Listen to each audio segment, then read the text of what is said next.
دیا گیا ہے اور مکمل طور پر عمران خان کو آئسولیٹ کیا جا رہا ہے۔ ایک بہت سخت دور شروع ہونے جا رہا ہے عمران خان کے لیے، اور وہ جو پہلے کوئی ملاقات کا بہانہ بن جاتا تھا جب اڈیالہ جیل میں عدالت لگتی تھی، اور اس عدالت میں عمران خان اپنی بہنوں کو بھی دیکھ لیتا تھا، وکیلوں کو دیکھ لیتا تھا، چلے کوئی انسان کا چہرہ تو نظر آتا تھا نا، کوئی باہر کی ہوا آ جاتی تھی، عمران خان کو لایا جاتا تھا، جج، وکیل، صحافی کو کمرہ عدالت میں کو 20-25 لوگ ہوتے ہوں گے۔ اب جو کیا جا رہا ہے اس کے تحت عمران خان کو مکمل طور پہ بالکل دیواروں کے اندر جکڑ دیا جائے گا، اور یہ صرف اس لیے ہو رہا ہے کہ یہ جو سہیل آفریدی نے عمران خان سے ملاقات کرنے کا جو پریشر ڈالا، اور بہنوں نے اور پارٹی نے، اس پر ریاست نے کہا کہ تمہاری ایسی کی تیسی، کہ تم نے ملنا ایسی کی تیسی کہا تھا نا، پیغام دیا گیا تھا نا،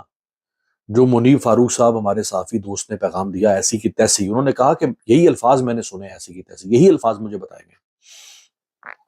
تو وہ اب ایسی کی تیسی کے چکر میں کہ تم ملنا چاہتے ہو عمران خان سے، پر مل کے دکھاؤ، کسی کا باپ بھی ملنے کی اجازت نہیں دے گا، اور اس پر عمل درآمد شروع ہو گیا ہے۔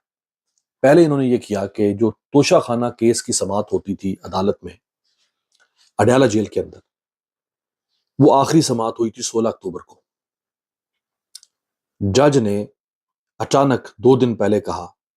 کہ اب میں 27 نومبر تک سماعت کو ملتوی کر رہا ہوں، یعنی 1.5 ماہ تک توشہ خانہ کی سماعت نہیں ہوگی۔ وہ سماعت تو ہوگی بند،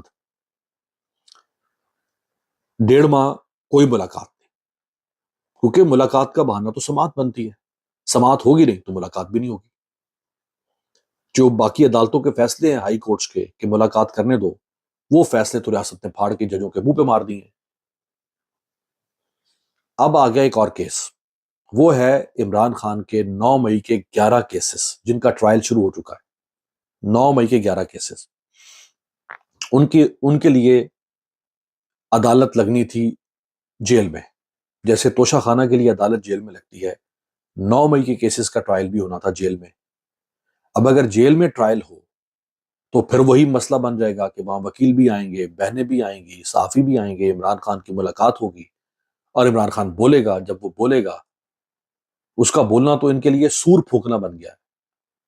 جیسے وہ کہتے ہیں نا، سور پھونکا جائے گا تو ہر چیز بالکل، پہاڑ جو ہیں وہ